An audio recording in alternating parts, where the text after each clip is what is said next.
Dice la gente, en un proverbio muy conocido, que todos los caminos conducen a Roma.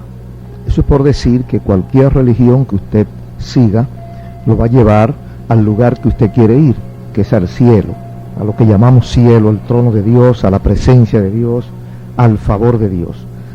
Pero creemos que no es así, porque si hubiese sido así, Cristo no tiene que venir a cumplir una misión, a cumplir un plan, a cumplir un trabajo. Todo el plan de salvación y todo lo que tiene que ser con el hombre está perfectamente diseñado.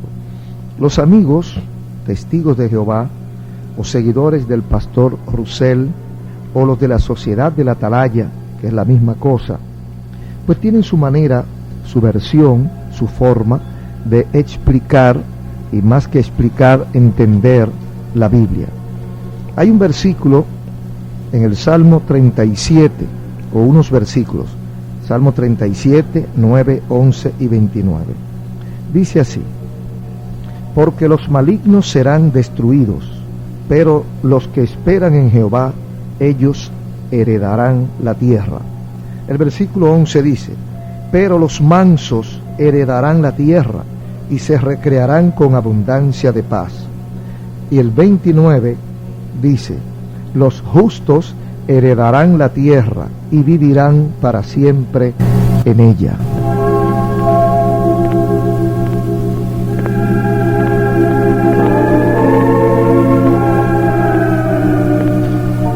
Es común que los amigos ruselistas acudan a estos versículos en su predicación de puerta en puerta para presentar a sus oyentes la esperanza de vida en un paraíso terrenal en vez de ir al cielo.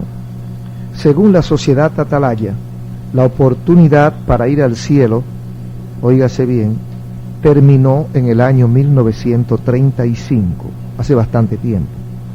En su lugar, los testigos esperan sobrevivir a la destrucción del resto de la humanidad en la guerra de Armagedón y vivir para siempre en la tierra. De manera que tienen que sobrevivir a esa guerra, y para sobrevivir hay que llegar vivo a esa guerra, porque si se ha muerto antes, pues no hay esperanza. Sin embargo, cuando se leen los versículos citados del Salmo 37 en contexto, presentan un cuadro muy diferente.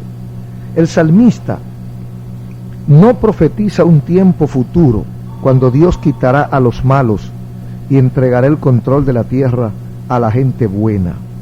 Al contrario, el salmista recibió inspiración para decir a los otros israelitas lo que podrían llegar a ver en su vida, pero los buenos prosperarían con la bendición de Dios, mientras que a los malos les iría mal. Por ejemplo, en el versículo 25, David escribe: un joven era yo, ya he envejecido, y sin embargo no he visto a nadie justo desamparado, ni su simiente que mendigue pan.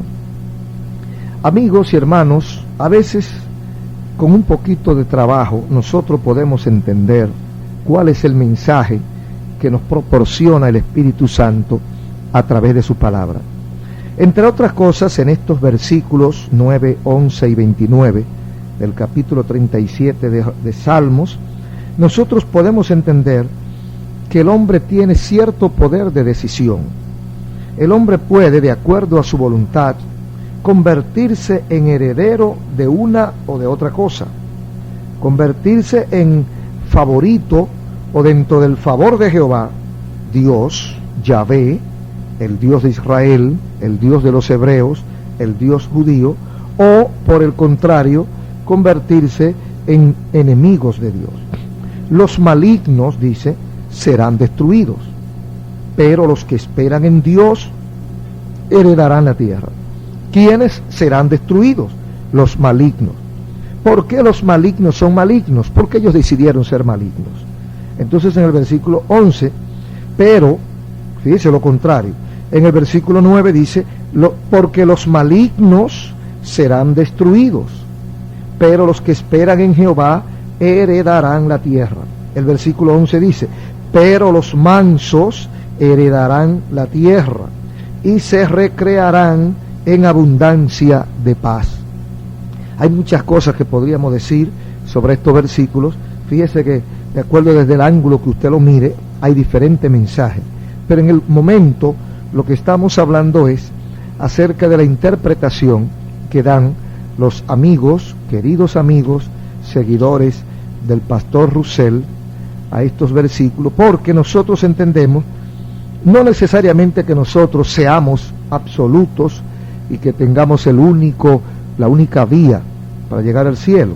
No es que nosotros querramos creer eso, es que la Biblia dice que hay un solo camino y nosotros nos hemos acogido a ese camino. Cualquiera que se acoja a ese camino pues tiene la misma bendición, la misma suerte, la misma dicha, el mismo resultado que nosotros.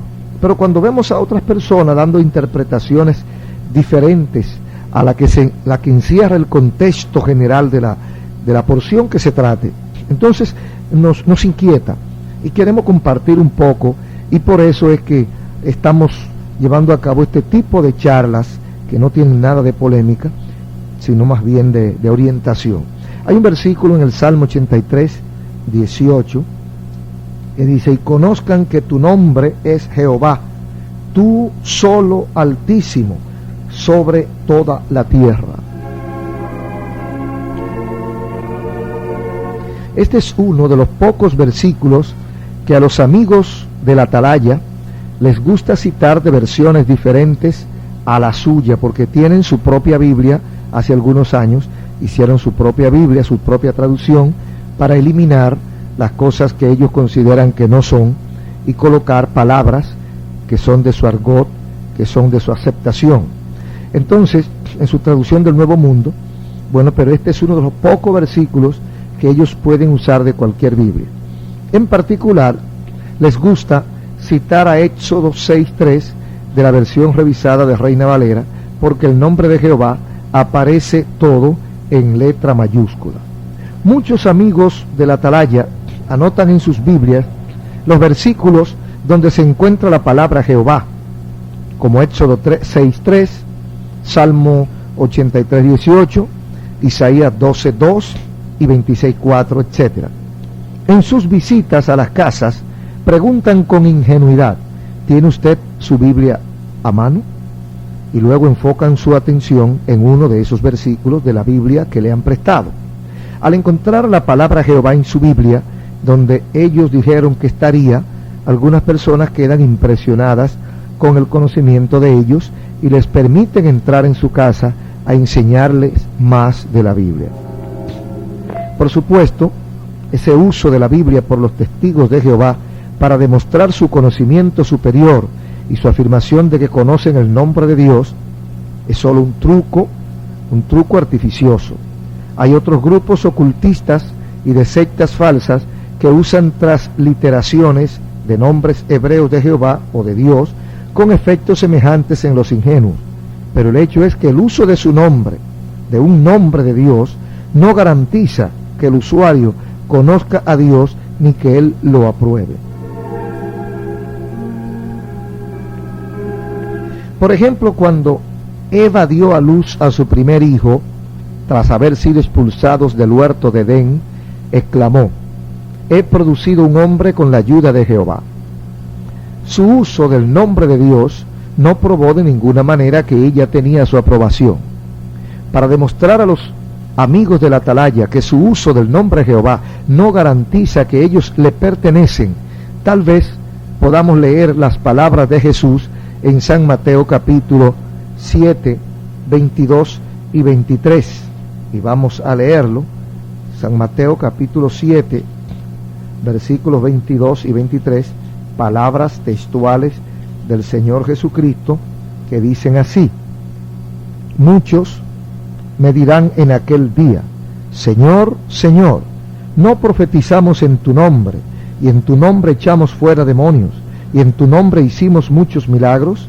Entonces les declararé: nunca os conocí, apartaos de mí, hacedores de maldad. Palabra del Señor.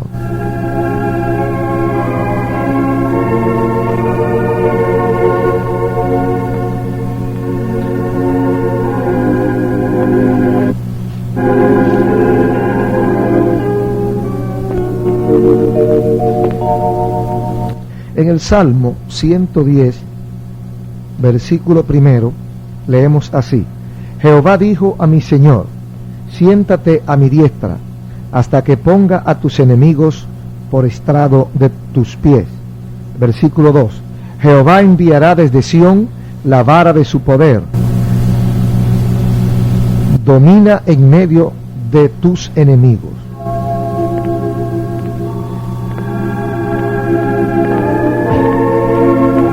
Los amigos de la atalaya, al llegar a una casa, pueden pedirle a una persona que lea en su Biblia el salmo que hemos leído, que dice: Jehová dijo a mi Señor, lo cual puede ser confuso. Luego ellos leen el mismo versículo en su traducción del Nuevo Testamento, o del Nuevo Mundo, del Nuevo Mundo, que es la versión de los testigos. La expresión de Jehová a mi Señor es, entonces arguyen que es mejor usar la Biblia de la traducción del Nuevo Mundo, porque en ella no parece que el Señor esté hablando consigo mismo. Y segundo, que el Señor Jesús debe ser solo un ser creado, puesto que Jehová Dios se dirige en el versículo citado a una persona diferente a sí mismo. Fíjese cómo se provoca una confusión en estos versículos.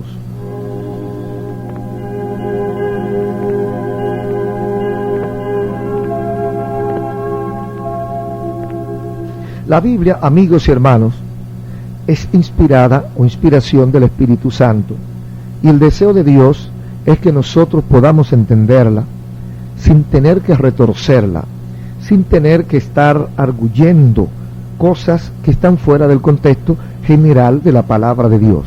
¿Qué es lo que busca Dios a través de la Biblia? Revelarse a nosotros para que nosotros podamos encontrar su voluntad y podamos hacer su voluntad y podamos agradarle. Pero cuando nos ponemos en tantas disquisiciones, en tantas exégesis, en tantas argumentos y en tantas traducciones, lo más que podemos conseguir es confundirnos, como a veces logran los amigos de la atalaya a personas acabadas de entregar al Señor y que no tienen un conocimiento cabal, no diríamos teológico porque sería mucho pedir, pero por lo menos un conocimiento de la Biblia. No han leído, no han tenido tiempo de escudriñar la Biblia, de leerla. La mejor forma de leer y entender la Biblia es leerla desapasionadamente, leerla con un espíritu de obediencia, con un espíritu de humildad y permitirle y pedirle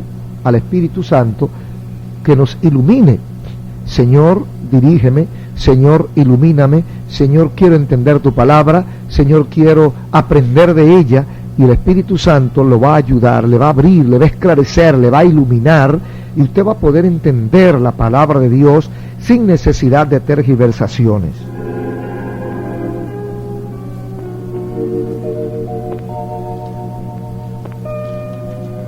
Hay otro versículo en el Salmo 115, versículo 16.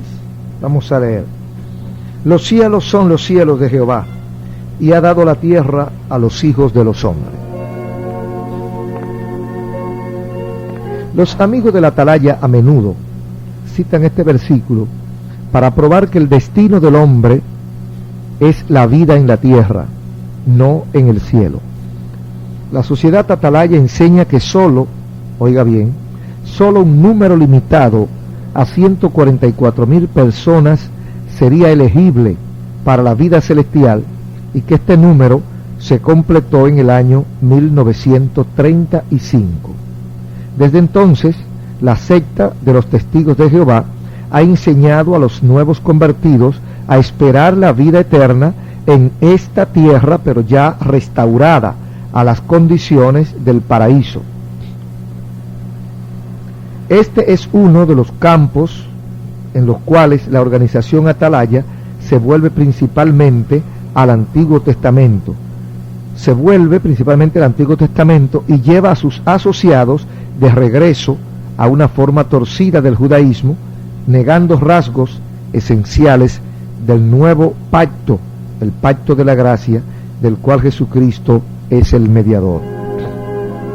También son judaizantes en su enfoque con el nombre hebreo de Jehová, la negación de la deidad, de la divinidad de Cristo, la inculcación de la mentalidad de la salvación por las obras, el legalismo estricto y así sucesivamente son muestra del judaizante o del judaísmo.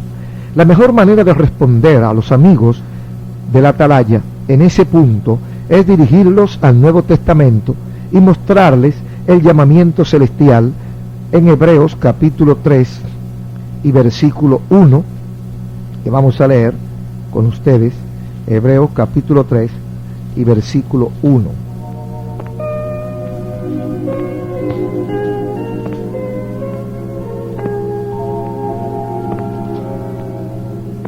Dice así la porción bíblica: por tanto, hermanos santos, participantes del llamamiento celestial, considerad el apóstol y sumo sacerdote de nuestra profesión, a Cristo Jesús. Por ejemplo, Jesús nos dice: en la casa de mi Padre muchas moradas hay, si así no fuera yo os lo hubiera dicho. Voy pues a preparar lugar para vosotros, y si me fuere y os preparare lugar, vendré otra vez y os tomaré a mí mismo, para que donde yo estoy, ustedes también estén. Esto está en el Evangelio según San Juan, capítulo 14, versículos 2 y 3. Hay tantas cositas en estos versículos que salen de la boca de Jesús, que contradicen la enseñanza de los seguidores de la atalaya, que usted puede tomarla de manera muy fácil. Por ejemplo, dice Jesús: en la casa de mi Padre. ¿Dónde está la casa de mi Padre? ¿Estará en la tierra? ¿Será aquí abajo que está? Dice el Señor: en la casa de mi Padre muchas moradas hay, o muchas moradas tengo. Entonces dice: si no fuera de esa manera, yo se lo hubiera dicho a ustedes, pero voy a preparar lugar para ustedes. Cristo se fue a preparar, a organizar el lugar para nosotros. Es la expresión de San Juan 14. Y sigue diciendo: y si me fuere, todos sabemos que se fue, y os preparar el lugar, volveré. Por eso estamos esperando al Señor, porque Él se fue a preparar el lugar, tal como dijo. Suponemos que ha preparado o está preparando los lugares en la forma de Él hacerlo. Entonces lo que esperamos es la continuación: vendré otra vez, volveré y os tomaré a mí mismo, para que donde yo estoy, ustedes también estén. Cuando Jesús oró al Padre: aquellos que me has dado, quiero que donde yo estoy, también ellos estén conmigo, para que vean mi gloria, lo hizo no solo por sus discípulos originales, sino también por los que han de creer en mí. San Juan capítulo 17, versículos 20 y 24. Dice Cristo: sino por lo que han de creer en mí por la palabra de ellos. Es decir, que el deseo de Jesús, la culminación del trabajo de Jesús, es llevar a sus seguidores a la casa de su Padre. Eso es lo que se desprende de las enseñanzas del propio Jesús. Entonces, ¿cómo va alguien a decir que nosotros viviremos en la tierra, que heredaremos literalmente la tierra, y que el fin de nuestra salvación es vivir en una tierra reparada, reacondicionada, acotejada, y que solamente 144,000 personas serán los elegidos para ir a la patria celestial? Eso es una enseñanza que nosotros respetamos como hombre. O sea, si usted quiere enseñar lo que usted quiera, está bien, pero no diga usted que está apoyado en la Biblia.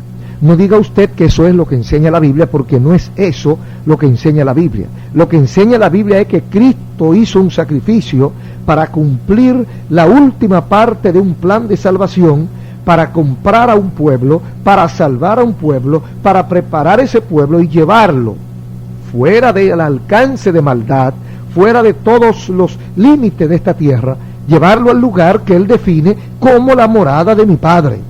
Voy a preparar lugar para llevarlos a ustedes a la casa de mi Padre, y allí estaremos con el Señor sin límite de tiempo.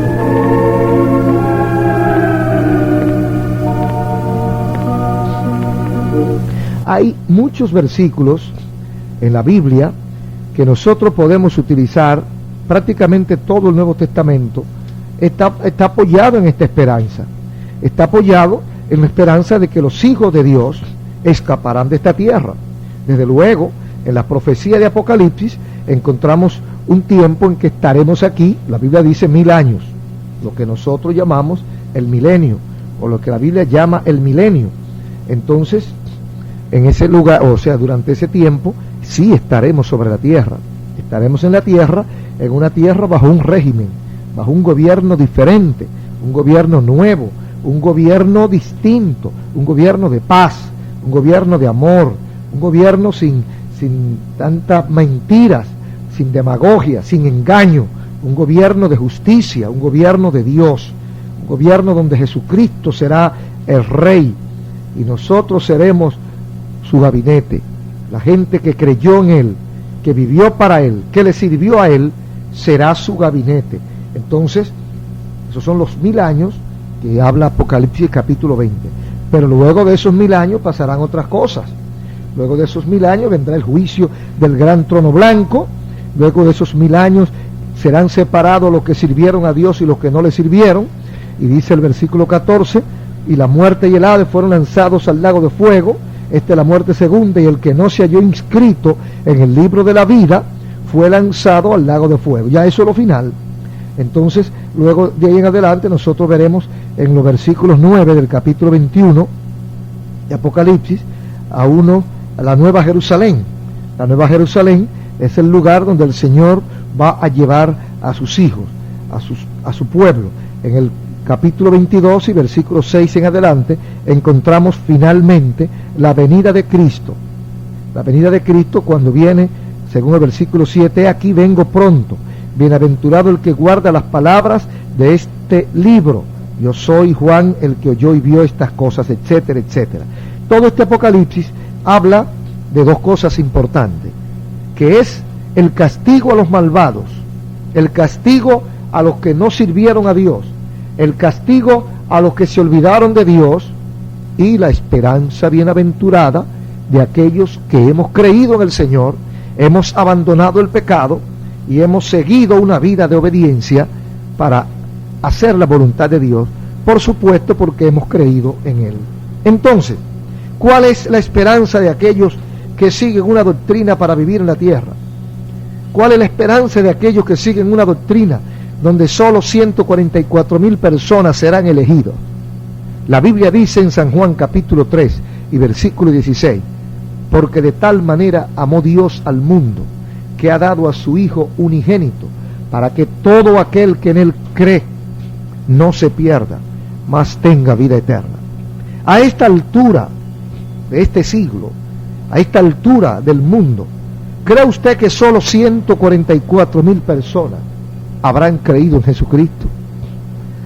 Solo en la capital dominicana, solo en una ciudad, hay más de 144,000 personas que han creído en Jesucristo. No solo que han creído en Jesucristo, que han abrazado la fe evangélica, la fe en los evangelios, la fe en Jesucristo, y han seguido, obedecido y guardado la palabra de Dios de manera total. Entonces, en el mundo hay millones de personas que han creído en Jesucristo y que lo estamos siguiendo. Entonces, ¿cuál es la esperanza de esos millones de personas?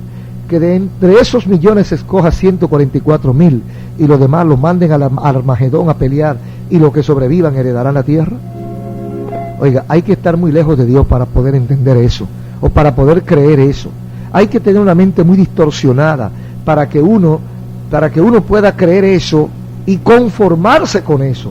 Yo creo que el plan de Dios es mucho más rico. Yo creo que la misericordia de Dios es mucho más abundante que eso. Amigos, hermanos, hay más en Dios. Hay más bendiciones en Dios. No se conforme con la ñapa cuando usted puede tener la compra completa. Vaya al supermercado de las bendiciones de Dios. Vaya a la Biblia, a la palabra de Dios. Porque dice en San Juan 5 o 7:39, ellas son las que dan testimonio de mí. Escudriñad las Escrituras, escudriñad la Biblia, porque ella es la que da testimonio del Señor Jesucristo.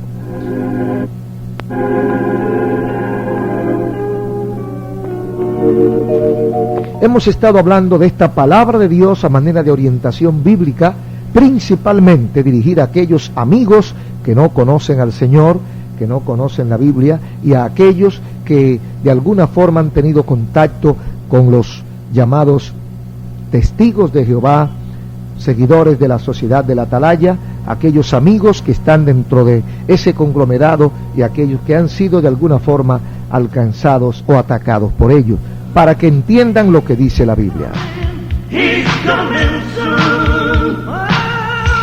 La gracia y la salvación de nuestro Señor Jesucristo sea con cada uno de ustedes, y cada uno de nosotros pueda vivir en la paz de nuestro Señor, sin miedo, sin temores, porque la sangre de Jesucristo, su Hijo, nos limpia de todo pecado, y nosotros nos hemos aferrado a ese camino, a esa vivencia, a ese sacrificio hecho en la cruz del Calvario, donde Jesús perfeccionó nuestra salvación.